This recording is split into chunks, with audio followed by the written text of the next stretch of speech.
Γεια σας φίλοι μου, καλώς ήρθατε στο κανάλι μου και στην AMG Specialist Ελλάς. Απόψε το βίντεο μας έχει θέμα κάποιους κινητήρες οι οποίοι ξεκινάνε να γίνονται μάστιγα. Λοιπόν, μιλάμε για τους κινητήρες τους 204 DTD, DTH και DTα του Group Land Rover Jaguar. Είναι κινητήρες οι οποίοι είναι δίλητροι turbo-diesel. Είναι σχεδιασμός και κατασκευή της Land Rover. Έχουν τη μοντέρνα υποτίθεται σχεδίαση καδένες από τη μεριά του bell housing, από τη μεριά του κυβωτίου ταχυτήτων δηλαδή, όχι από μπροστά. Έχουν αυτή την αρχιτεκτονική, εννοείται ότι είναι Euro 6 και βγαίνουν σε εκδόσεις 150, 180 και 241 άλογα. Καθώς μου φαίνεται και η υβριδική έκδοση με 300, αν δεν κάνω λάθος, και φοριούνται σε πληθώρα μοντέλων Jaguar όπως η XE, δεν θυμάμαι ποια άλλα, και το F-Tape μου φαίνεται και τα λοιπά, καθώς και Range Rover Evoque, Discovery 5, Discovery Sport, Range Rover Sport μου φαίνεται το φοράει, σε έκδοση με υβριδική έκδοση με 241 άλογα, ντουπλετούρμπινη. Η διαφορά τους είναι για να μπορέσουν από 150 να φτάσουν στα 241 άλογα, εκτός από κάποιες διαφορές στα σωθικά, ως επιτοπλίστων μόνο στα έμβολα.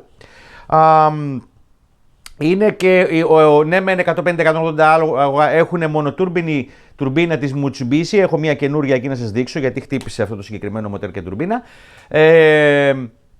Ή διπλοτούρμπινη τουρμπίνα, twin scroll turbo δηλαδή, όπως είχαν κάποιες BMW 330 twin scroll turbo, που ανεβάζουν την πίεση, οπότε ανεβαίνει και η ισχύ στα 241 άλογα. Τώρα, η διαφορά τους ως επιτοπλίστων στο έμβολο είναι, εννοείται ότι έχουν διαφορετικό τύπου back, ναι μεν είναι ακριβώς το ίδιο, αλλά είναι διαφορετικού τύπου, έχουν λίγο διαφορετική παροχή. Οι αντλίες είναι ίδιες, κοινές και στους τρεις τύπους κινητήρα.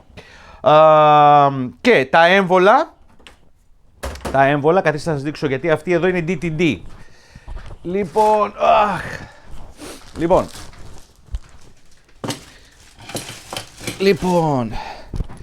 Λοιπόν, τα έμβολα, αυτό είναι της DTD και αυτό είναι της DTA, δηλαδή αυτό είναι 180 άλογα και αυτό είναι τα 240 άλογα. Έχουν διαφορετικό εδώ, ας πούμε, μέσα θάλαμο καύσεως, βυζί, η χωρητικότητα είναι ίδια.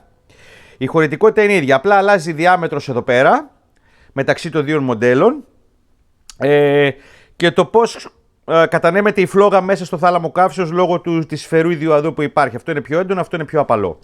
Λοιπόν, αυτή είναι η διαφορά τους. Γεωμετρικά είναι ακριβώς τα ίδια σε όλες τους τις μετρήσεις, ακριβώς τα ίδια, έχουν ακριβώς τα ίδια σχήματα, μόνο που αλλάζει εδώ ο θάλαμος καύσεως. Λοιπόν, τώρα, ποια είναι τα προβλήματα που παρουσιάζονται σε αυτούς τους κινητήρες και μας έχουν τρελάνει. Λοιπόν, εδώ έχω ένα κινητήρα από Jaguar XE. Είναι πάρα πολύ ωραίο αυτοκίνητο. Βασικά το αυτοκίνητο είναι μια γκάβλα. Λοιπόν, και μέσα και έξω είναι πανέμορφο. Φοράει λοιπόν το 204 DTD κινητήρα. Το αμάξι έχει έρθει από το εξωτερικό. Ο κινητήρας φαινόταν ότι έχει ξαναανοιχτεί στο παρελθόν. Δεν ξέρω το λόγο, δεν μπορώ να τον εντοπίσω. Δεν φαίνεται να έχει χτυπήσει στρόφαλο. Ούτε τώρα έχει χτυπήσει στρόφαλο. Ευτυχώς δηλαδή. Έχει ξαναανοιχτεί στο παρελθόν, δεν ξέρω για ποιο λόγο. Μπορεί να έχει κάνει, σίγουρα έχει κάνει καδένες. Τις είδα ότι είναι καινούριες. Έχει κάνει καδένες χρονισμού. Τώρα για ποιο λόγο είχαν ανοίξει κάρτα κτλ. Δεν μπορώ να ξέρω. Λοιπόν, τι είχε συμβεί εδώ και τι συμβαίνει σε αυτούς τους κινητήρες. Γιατί έχω ακόμα έναν, αυτό είναι το Jaguar το XE, και έχω ακόμα έναν τον οποίο έχω αποσυναρμολογήσει, ο οποίος είναι από Discovery 5. Discovery 5 του 17-18, κάτι τέτοιο είναι το αυτοκίνητο αυτό. Δίλητρο DTA με 241 άλογα. Τώρα, παρένθεση, τι σκέφτεστε εκεί στη Land Rover και βάλατε δίλητρο diesel motor στο Discovery? Δεν μπορεί να το κουνήσει. Κλείνω την παρένθεση.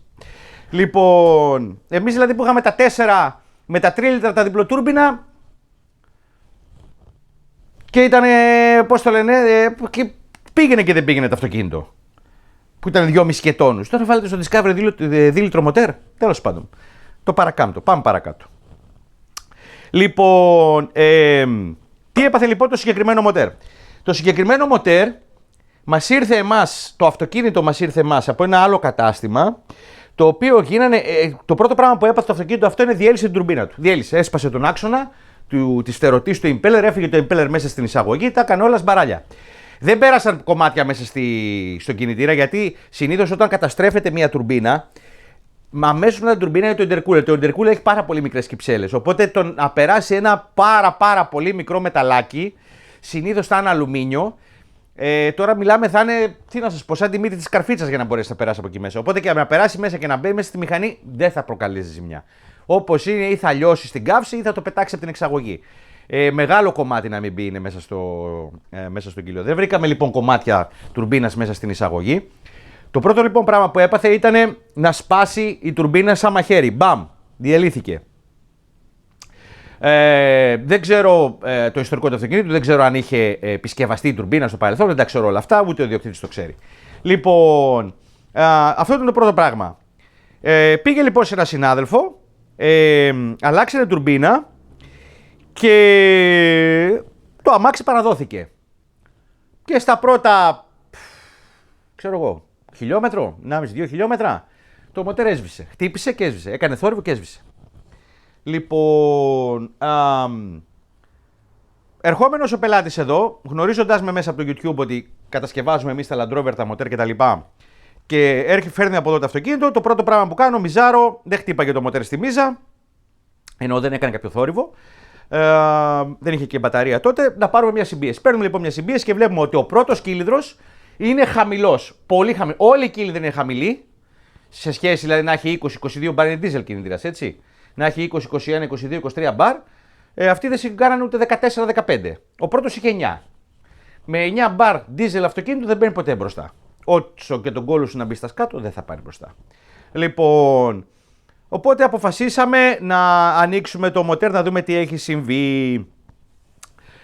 Με χαρά διαπιστώσαμε ότι ο στρόφαλος είναι σε πολύ καλή κατάσταση. Δεν έχει στρίψει κάποιο κουζινέτο στην πιέλα, γιατί το παρουσιάζουν αυτό. Θα το πούμε τώρα για το DTA, τι έχει συμβεί τον άλλο κινητήρα. Δεν έστρεψε κάποιο κουζινέτο στην πιέλα.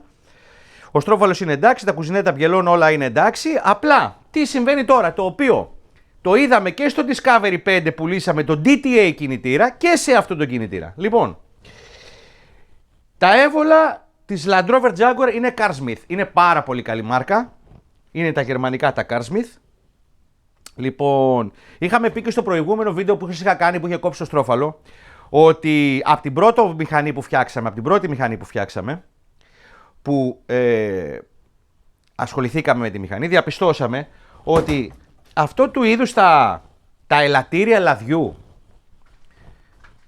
που φοράει, έτσι, που είναι 1,5 χιλιοστό πάχος, δεν έχουν καταρχήν καμία αντίσταση πρώτον, και το ελαττήριο αυτό εδώ μέσα που ουσιαστικά μπαίνει από τη μέσα πλευρά του ελαττηρίου είναι πάρα πολύ μικρό. Δηλαδή τέτοια πράγματα, να σας όσο καταλάβετε, δεν έχουμε συναντήσει ούτε στη Suzuki Baleno, που λέει ο λόγος, χιλιάρι. Λοιπόν, όχι ότι φτιάχνουμε στη Suzuki Baleno, αλλά έχουμε δει. Λοιπόν, αυτό λοιπόν πάει έτσι, πάει αυτό μέσα εδώ, έτσι. Λοιπόν, πάει εδώ, ουσιαστικά μέσα από το ελαττήριο του λαδιού και το σπρώχνει προς τα έξω. Γιατί τα ελαττήρια του λαδιού γενικά, επειδή είναι κούφια και τρύπια, δεν έχουν κάποια ένταση ώστε να ανοίγουν προς τα τυχώματα του χιτονίου προς τον κυλίδρου. Οπότε έχουν αυτά τα ελαττήρια μέσα για να τα υποβοηθούν να ασκούν μία δύναμη, ας πούμε, προς το τέτοιο. Να, αυτό το πράγμα λοιπόν είναι έτσι.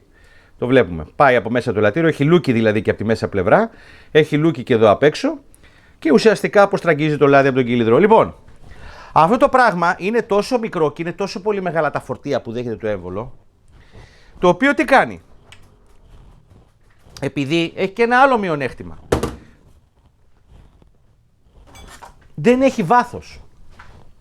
Αυτό εδώ είναι μικρό. Αυτό εδώ.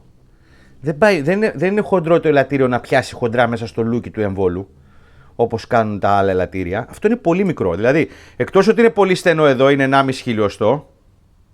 Ναι. Είναι και εδώ πολύ στενό. Εδώ είναι περίπου 2 χιλιοστά μαζί με το ελαττήριο. Οπότε, ξεκαβαλάει το ελαττήριο. Καθίστε να κάνουμε ένα zoom. Λοιπόν, ξεκαβαλάει το ελαττήριο και έρχεται εδώ. Το βλέπετε που έχει κάνει σημάδι. Εδώ. Και ξύνει τον κύλινδρο και τον καταστρέφει. Εδώ είναι χειρότερο. Κοιτάξτε τι κάνει εδώ. Έρχεται και καβαλάει. Βέβαια είναι τόσο λεπτό το ελαττήριο που το χάνουμε, εξαφανίζεται. Δηλαδή ανοίγουμε και αυτό το αμοτέρ που ανοίξαμε είχαμε χάσει το ελαττήριο, το από μέσα ελαττήριο, έτσι, όχι το απ' έξω του λαδιού, αυτό που σας έβαλα από μέσα, που είναι σε σπιράλ. Αυτό λοιπόν είχε εξαφανιστεί στον πρώτο κύλινδρο αυτού του κινητήρα. Τα άλλα ήταν διαλυμένα, δεν υπήρχε λόγος που υπήρχαν. Στο Discovery το 5, ενώ το μοτέρ δούλευε, χτύπαγε βέβαια γιατί έχει χτυπήσει μπιέλα, έστρεψε το κουζινέτο, έσπασε και έμβολα, πέταξε και τα ελαττήρια σε 2 έμβολα εδώ. Δηλαδή σε 2 έμβολα δεν βρήκα ελαττήρια μέσα, από μέσα. Ξεφανιστήκανε. Και τα Max δούλευε, κανονικά. Απλά χτύπαγε. Αυτό δεν δούλευε καθόλου. Λοιπόν, τώρα, ακόμα, εδώ τώρα έρχεται, όπως σας έχω ξαναπεί, εγώ είμαι μηχανολόγος μηχανικός. Και δεν δύναται, λόγω και της ακαδημαϊκής μου γνώσης, να μην έχω μια κριτική σκέψη. Έτσι. Ξέρω από μηχανολογία, ξέρω από αντοχή υλικών, ξέρω από πολλά πράγματα. Οπότε πάντα έρχεται σε σύγκρουση το τι μου λέει ένας κατασκευαστής και ποιες είναι οι γνώσεις που έχω εγώ αποκομίσει από τις σπουδές μου, έτσι. Οπότε το να επισκευάσω μια μηχανή με ακριβώς τα ίδια ανταλλακτικά, ακόμα και αν είναι καινούριο το έμβολο, ποιος μου λέει εμένα ότι δεν το ξαναπάθει? Γιατί το Discovery έχει 100.000 χιλιόμετρα, δεν έχει πολλά. Και αυτό είχε 160, ούτε αυτό είχε πολλά.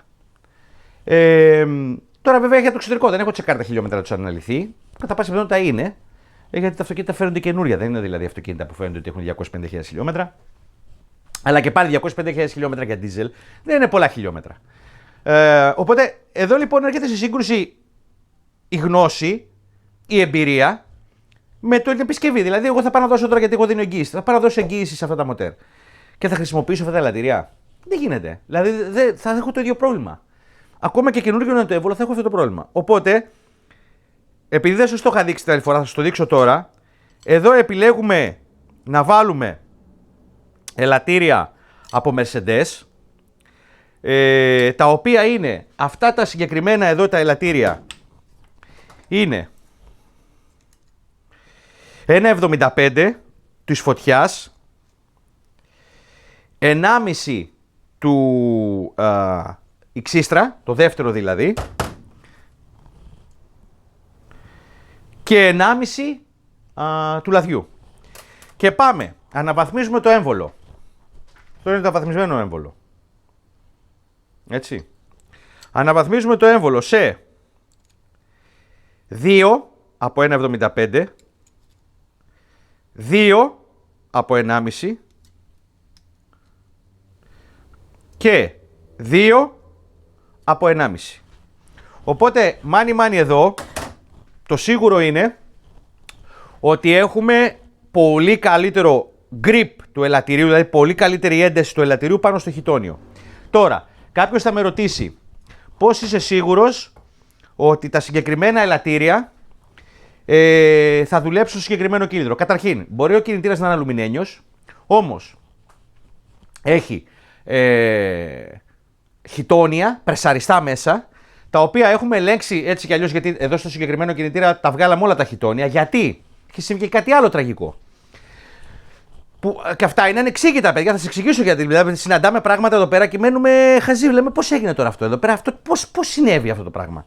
Λοιπόν, μέσα στο κάτω μέρος του χιτονίου υπάρχει ένα λούκι. Κάνει η μηχανή δηλαδή, όπως έρχεται το χιτόνιο, κάνει εδώ ένα πι.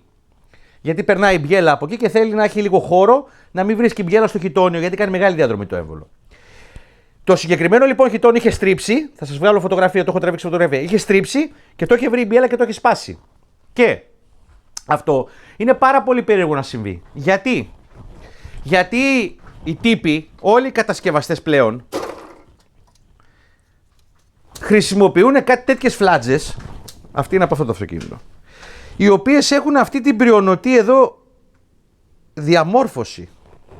Τη βλέπετε? Το βλέπετε που είναι σαν πριόνι? Το βλέπετε?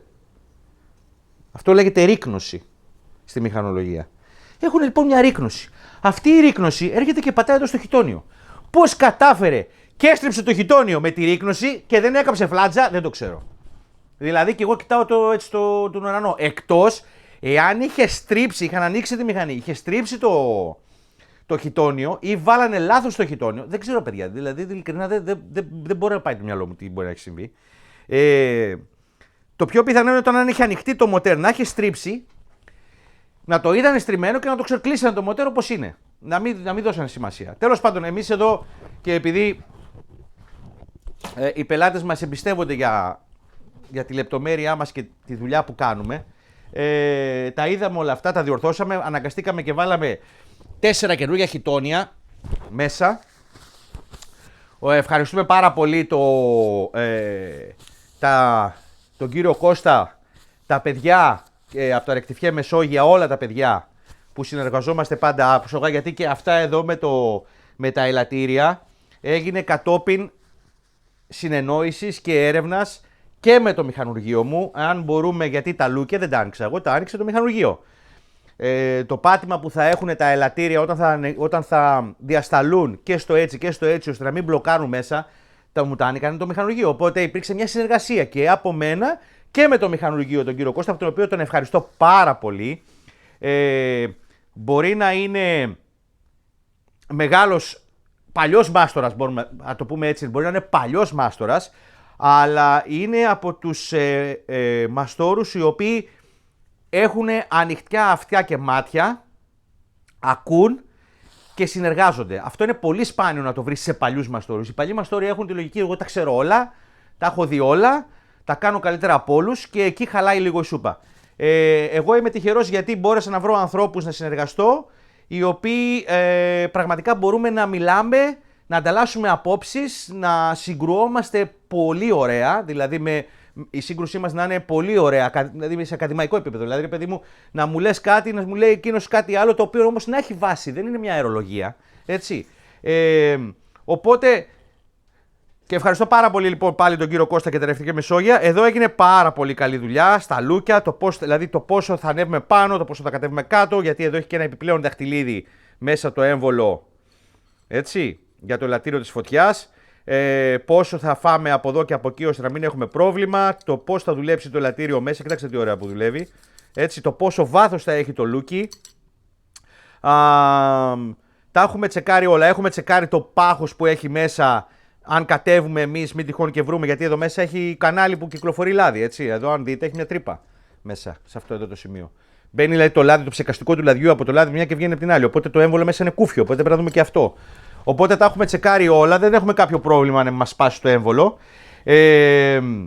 Και στο συγκεκριμένο κινητήρα αποφασίσαμε με τον ιδιοκτήτη και βάλαμε τα έμβολα του 204DT-α, όχι DTD.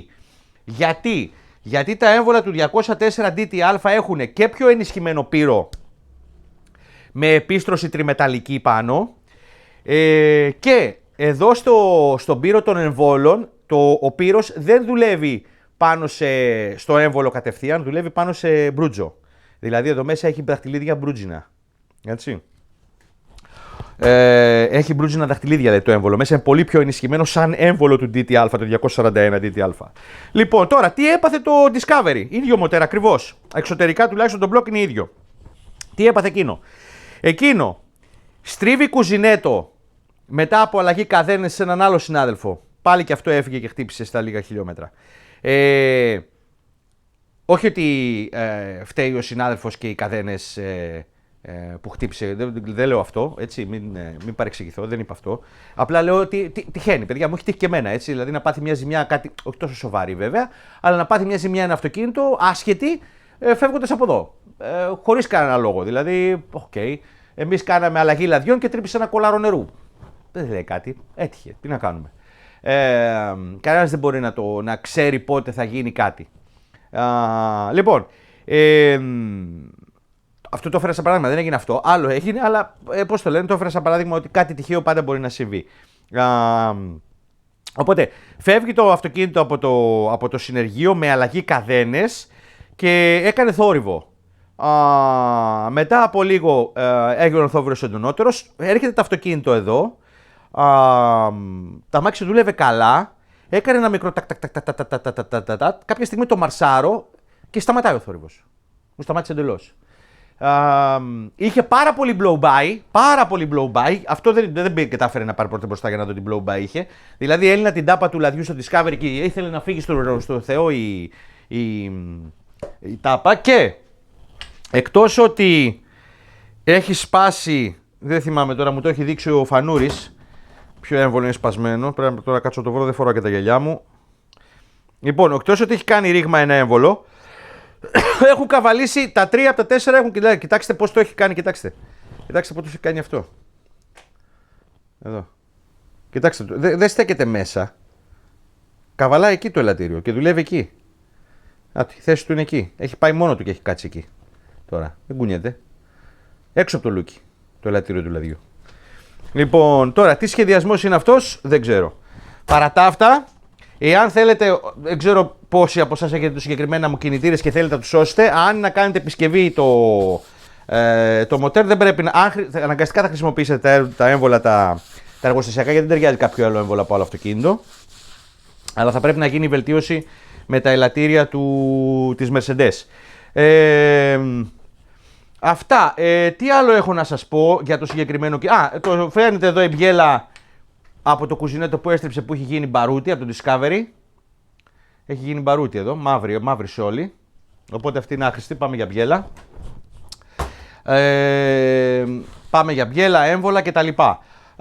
Τι άλλο έχω να σας πω για αυτό. Είναι ένας κινητήρας με 2 αντικραδασμικούς.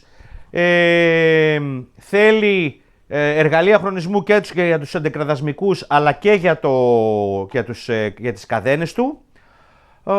Τι άλλο μου διαφεύγει. Να σας πω, δεν νομίζω ότι το έχω καλύψει. Ακόμα ερευνώ για ποιο λόγο στρίβουν τα κουζινέτα στον πρώτο κύλινδρο και συγκεκριμένα ο πρώτος κύλινδρος δεν θα έπρεπε να στρίβουν τα κουζινέτα, γιατί ακριβώς από πάνω είναι και η αντλία λαδιού που στέλνει το λάδι στον πρώτο κύλινδρο. Στο πρώτο κουζινέτο του στροφάλου, δηλαδή και στο πρώτο κουζινέτο της μπιέλας. Τώρα, πώς γίνεται, αν είναι από πάνω η αντλία να χτυπάει αυτό και τα άλλα να μην χτυπάνε, ακόμα το ερευνώ, γιατί πρέπει να δούμε για ποιο λόγο συμβαίνει, για να μην πάθουν ζημιά τα μοτέρ που φτιάχνουμε εμείς. Οι αντλίες είναι αυτές οι βλαμμένες αντλίες που χρησιμοποιούν όλοι οι κατασκευαστές. Παιδιά, θα με τρελάνουν αυτοί οι συνάδελφοί μου μηχανολόγοι στα εργοστάσια, πραγματικά δεν ξέρω, δηλαδή θα με τρελάνουν.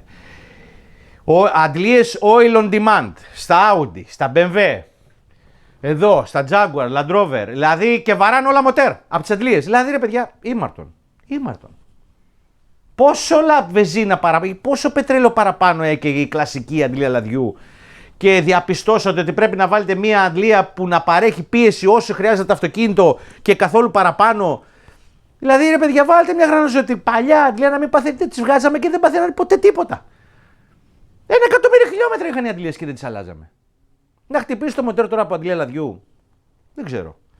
Λοιπόν, γιατί έχει βαλβίδα πίεσης πάνω η αντλία λαδιού αυτή, όπως έχουν και στα Audi.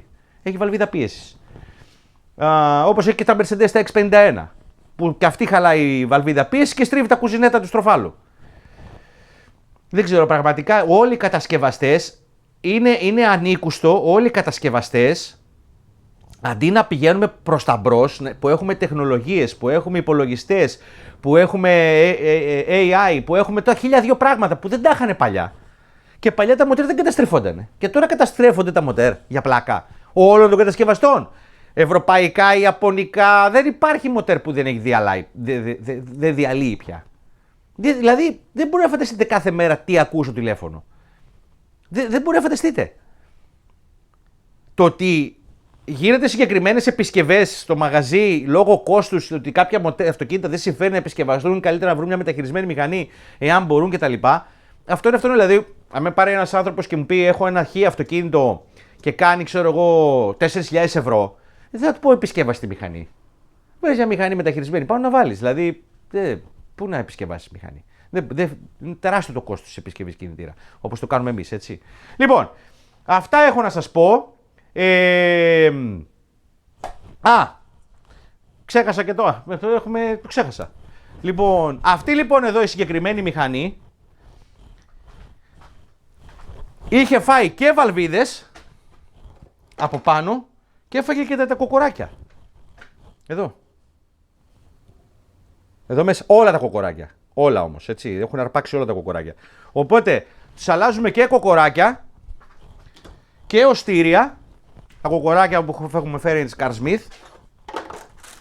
Είναι αυτά εδώ. Καινούρια. Θα μπουν και κοκοράκια. Αυτό γιατί είχε συμβεί. Γιατί αυτή είναι η βαλβίδα που έχει χτυπήσει. Ναι, νάτι. Κοιτάξτε πώς την έχει κάνει. Εδώ, την έχει φάει. Λοιπόν, γιατί οι τύποι, αυτοί που είχαν ανοίξει πρώτα το μοτέρ, δεν βρήκανε βαλβίδες. Και εδώ την έχει φάει. Δεν έχει διαλύσει. Και ταιριάξανε βαλβίδες από άλλο αυτοκίνητο. Και επειδή ήταν πιο ψηλές, τις τρίψανε εδώ πάνω. Για να τις χαμηλώσουν το ύψος, να μπορεί να δουλεύει το οστήριο. Ναι, αλλά όταν την τρίψει τη βαλβίδα εδώ, από ένα σημείο και μετά η σκληρότητά της σταματάει. Δεν υπάρχει σκληρότητα, είναι βούτυρο. Οπότε όσο δουλεύει το κοκοράκι, τρώει αυτή, τρώει και το κοκοράκι. Αυτό έχει συμβεί εδώ. Οπότε αναγκαστικά πήγαμε βαλβίδες. Οι οδηγοί ευτυχώς ήταν εντάξει. Όχι, αλλάξαμε και οδηγούς. Βαλβίδες, οδηγούς και οστήρια. Αυτά. Τώρα το Discovery δεν είχε πρόβλημα βαλβίδες, οδηγούς, δεν είχε πρόβλημα. Το καπάκι του ήταν μια χαρά. Ούτε το άλλο το μοτέρ που είχαμε φτιάξει από το. Τι ήταν εκείνο, Vogue ήτανε, Vogue. Είχε κάποιο πρόβλημα. Οπότε δεν είναι κλασικό πρόβλημα οι βαλβίδες, ούτε είναι κλασικά βλακεία των μηχανικών που ανοίξαν το αυτοκίνητο. Λοιπόν, αυτά είχα να σας πω. Είναι ένα αυτοκίνητο το οποίο για να χρονιστεί, σας είπα, θέλει ειδικά εργαλεία. Δεν γίνεται για κανένα λόγο να χρονιστεί χωρίς ειδικά εργαλεία. Οι αντικρατασμικοί άξονες θέλουν και αυτοί ειδικά εργαλεία, τα οποία τα έχουμε εμείς για να τους χρονίσουμε. Είναι και πανάκριβα. Αλλά τα έχουμε όλα. Αυτά. Απλά ήθελα να σας το δείξω γιατί την προηγούμενη φορά δεν σας το είχα δείξει. Σας ευχαριστώ πάρα πολύ για το χρόνο σας. Μην ξεχνάτε να κάνετε σχόλια, να κάνετε like και να κάνετε subscribe. Όσοι θέλετε επιπλέον πληροφορίες, πελάτες και μη, μπορείτε να με καλέσετε στο τηλέφωνο να σας λύσω οποιαδήποτε απορία, κοστολόγια επισκευής κτλ. Λοιπόν, σας ευχαριστώ και πάλι για το χρόνο σας. Μην ξεχνάτε να γράφετε σχόλια, να κάνετε like και να κάνετε subscribe. Και θα τα πούμε στο επόμενο βίντεο. Τα λέμε.